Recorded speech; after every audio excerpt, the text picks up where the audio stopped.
الحمد للہ رب العالمین۔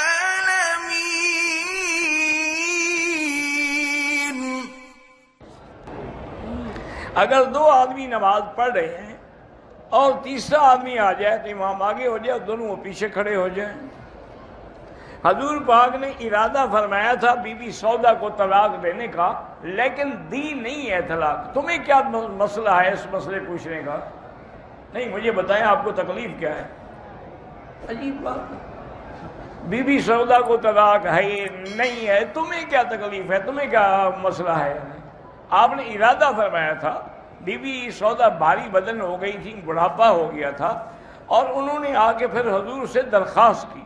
انہوں نے کہا کہ یا رسول اللہ انی لا اشتہی الرجال، آپ جانتے ہیں کہ اب مجھے ان مردوں کی خواہش نہیں رہی، میں اس قابل بھی نہیں رہی، میں صرف یہ چاہتی ہوں کہ آپ مجھے طلاق نہ دیں تاکہ جنت میں آپ کی بیوی بن کے اٹھوں، لہذا میں اپنا دن جو ہے، اپنی نوبہ جو ہے وہ بی بی عائشہ کو دیتی ہوں۔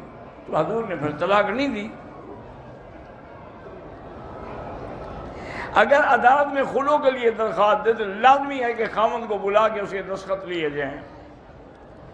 سر میں درد رہتا ہے تو آپ 7 دفعہ فاتحہ پڑھ کے پانی پہ دم کر کے پیا کریں۔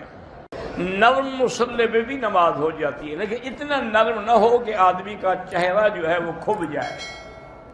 شیعہ اور سنی کو آپس میں رشتہ داری نہیں کرنی چاہیے، بعد میں زندگی کے بڑے اختلاف ہو جاتے ہیں۔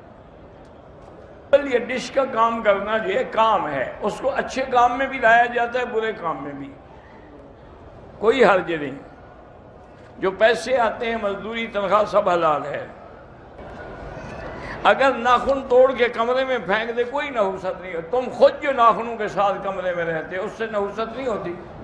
تمہارے تو 10 انگلیوں کے ناخن تمہارے ساتھ ہیں ہر وقت، صرف ایک پھینکنے سے نحوست ہو جاتی ہے۔ پتہ نہیں کہاں سے مسئلے گھڑتے ہیں۔